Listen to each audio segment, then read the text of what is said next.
After my near-death experience in 2008, because I did commit suicide, I was in the emergency room. And the activities that unfolded over that less than 48-hour period that I was there really allowed me to understand getting out of the way of this control thing that I had known just a few hours before that led to my own suicide, and trusting something far beyond my understanding that appeared real time after re-entering the body, and that was seeing things that apparently others did not, including angels.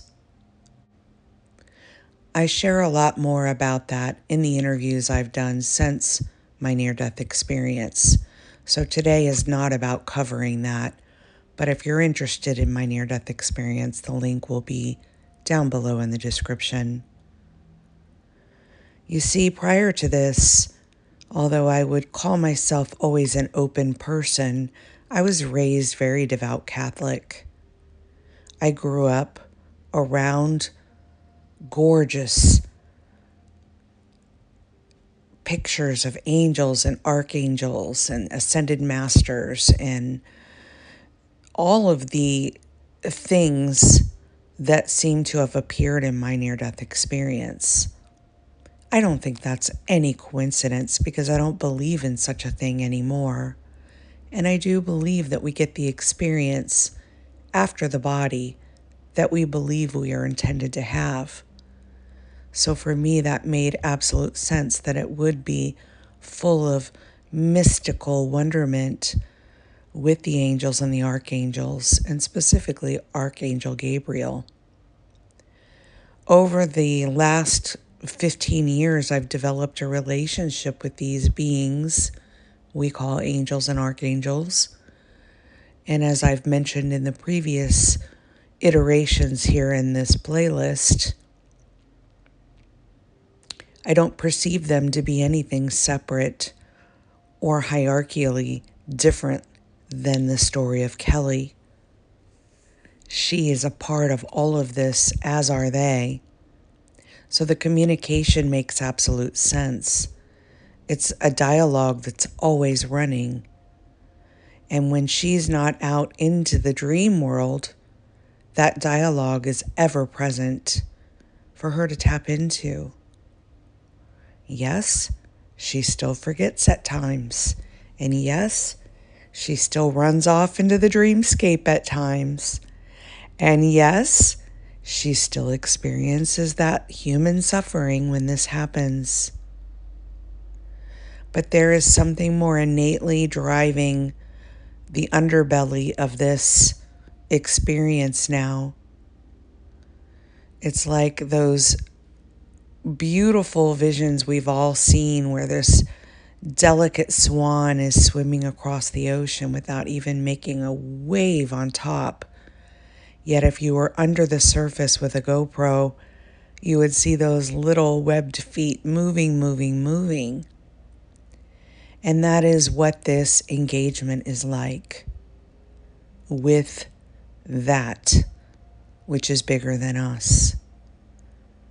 We may be thinking we're those webbed feet down below, but in truth, we are this delicate, ethereal, perfectly flowing, gorgeously enlightened thing just drifting upon the surface. And the engagement and the conversations with the angels have shown me that time and again. So I'll hear Kelly exclaim in some of her most frustrated moments, "Dagnabbit, I don't trust the 3D even a little, but I've always trusted this. Why do I seem to leave it at times?" So we're going to talk to the angels about that today. And we're also going to talk about some of the experiences Kelly's had with those angels real, tangible, real life experiences. When looking at this human idea or concept of ourselves,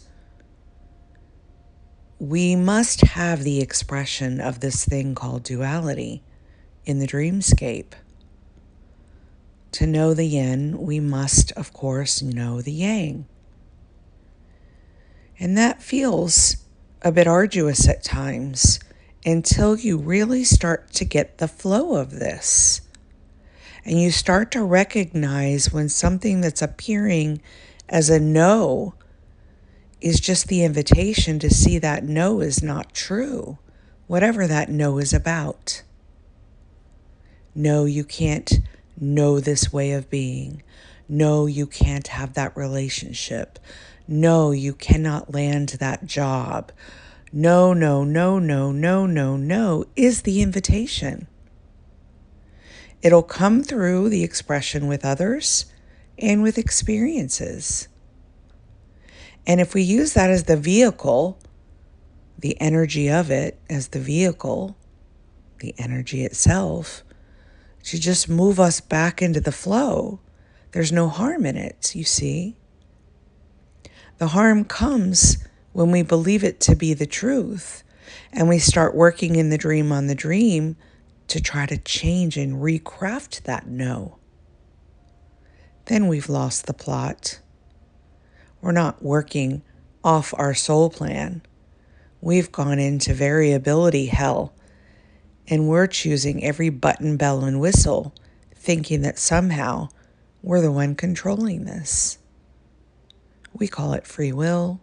I've addressed that over and over on my channel. That is not what is happening here at all. The delights that are afforded to us are afforded to each of us, all of us.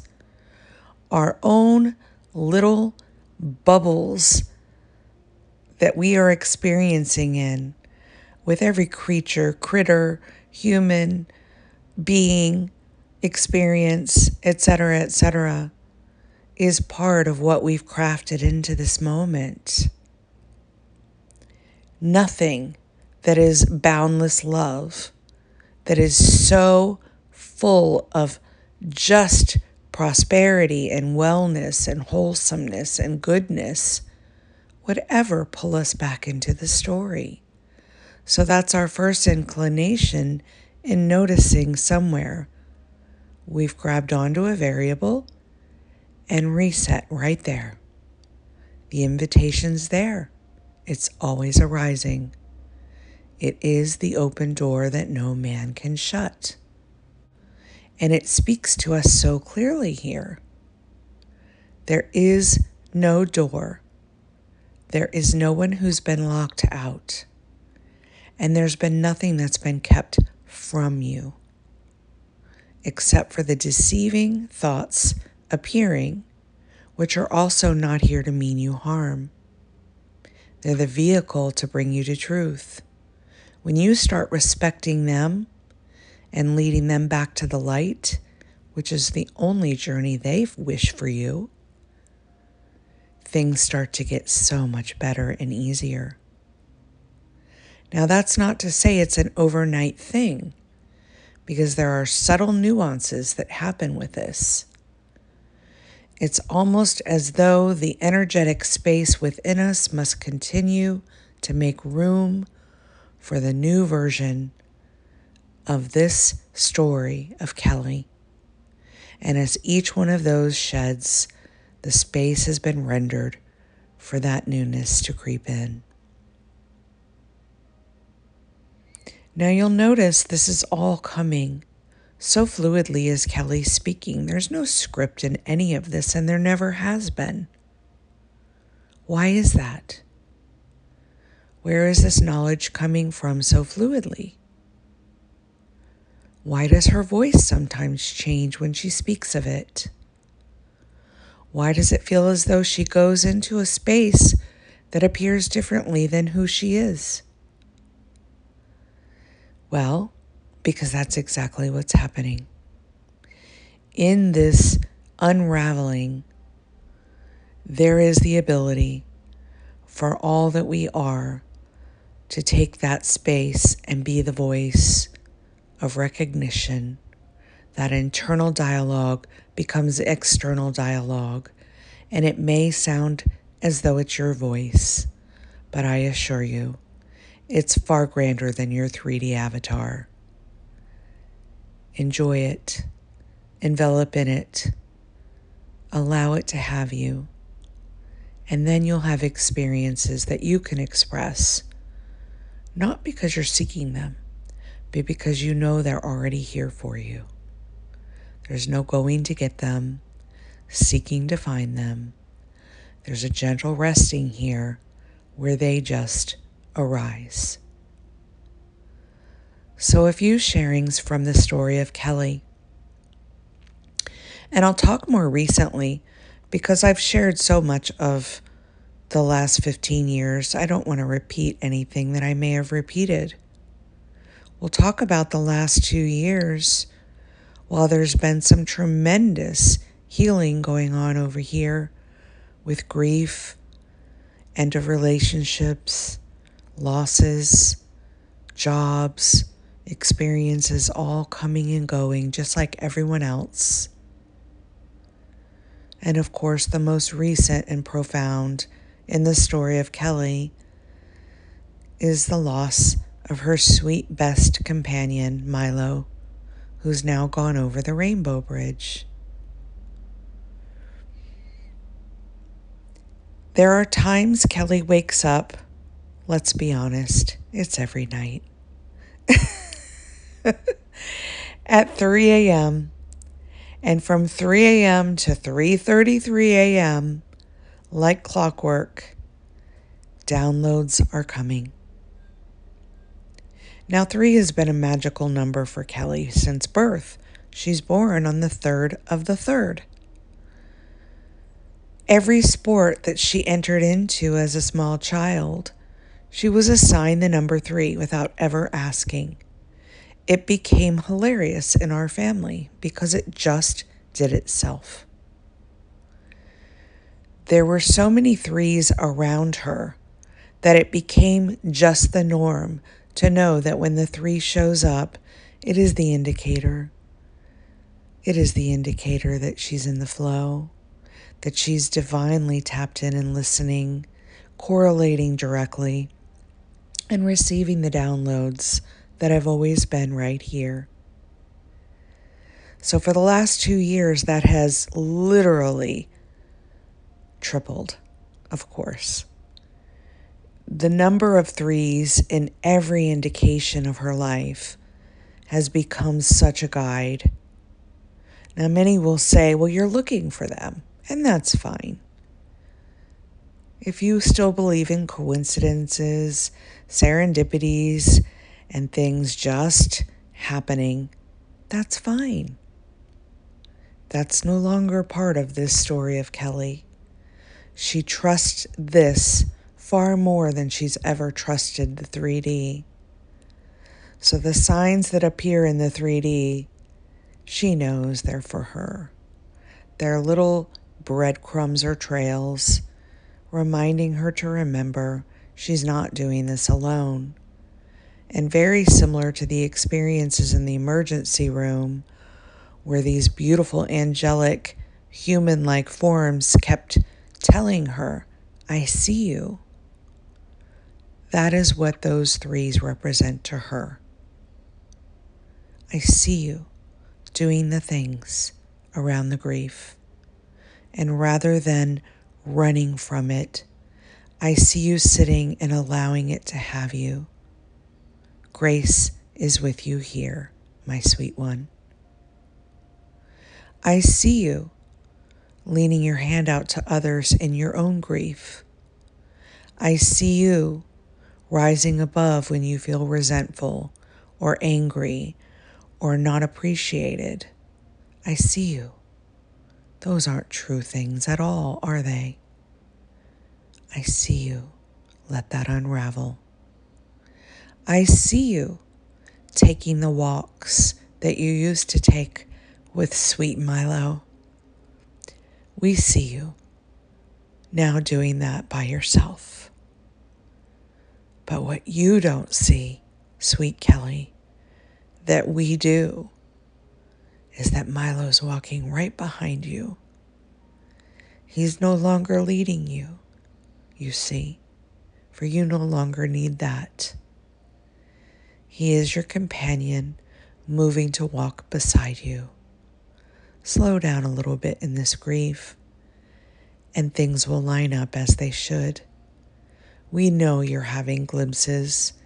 We know you're having expressions, but we know the grief also blocks that.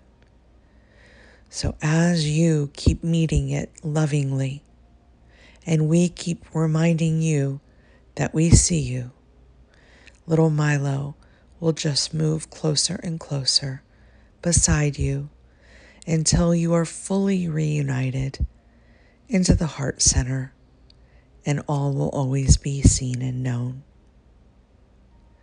These are profound experiences I'm having in this expression of grief and unraveling and understanding and deepening.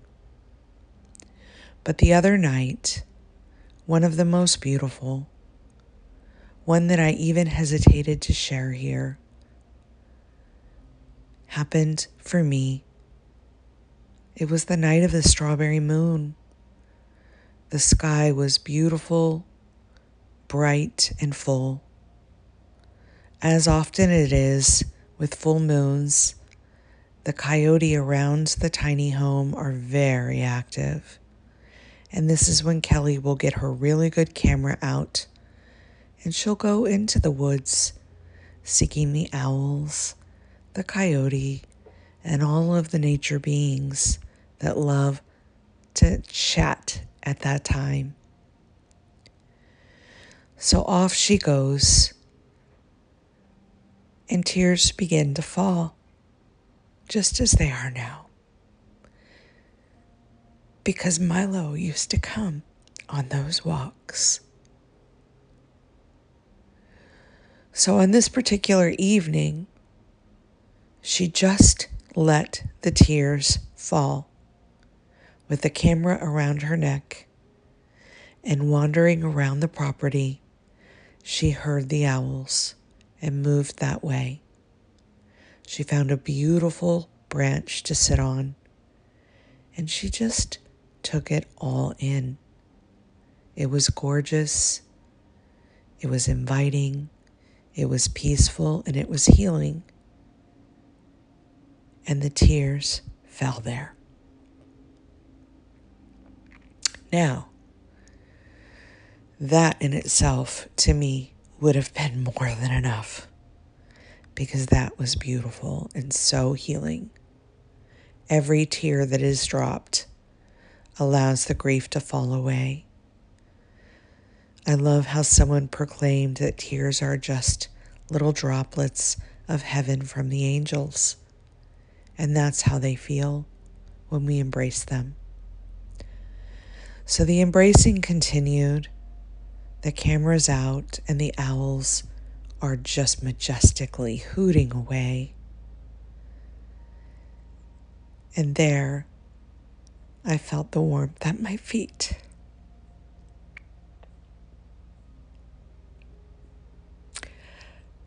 That familiar presence. And I knew it was Milo. And there was this glow. It was so magnificent. It overtook me. It consumed me. I became it, and it became me. Oh, powerful stuff. No separation, no bodies, no me, no them, no that. Just being held. So completely held. And I just allowed it to have me. There was no other way about it but that.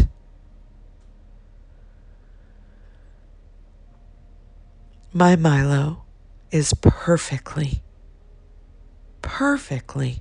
still here, as are all of our descended loved ones, as are these angelic beings supporting us in this journey. We are not doing this alone. That feeling of warmth by my feet, as I came out of that experience, there sat Milo, as real as this little bird I'm watching right now as I'm recording this. And I picked him up and I held him.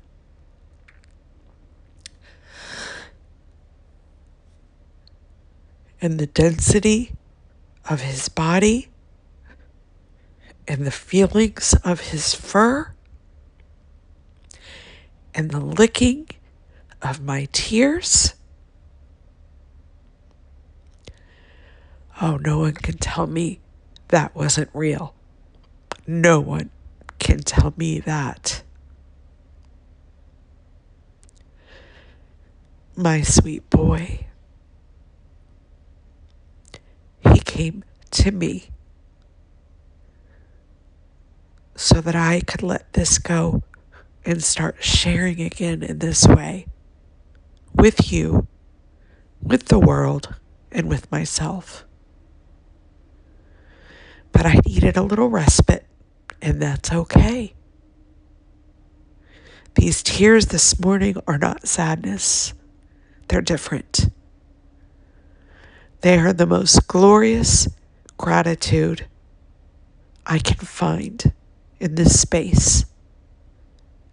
And I share it with you not to make you wish to have these experiences, but to remind you to remember that you are having these experiences. And as you, like I, work on the inner stuff more, I promise you the expression of that will appear more on the surface of the dreamscape. It has no choice. It is but a vibration, and you are a part of that.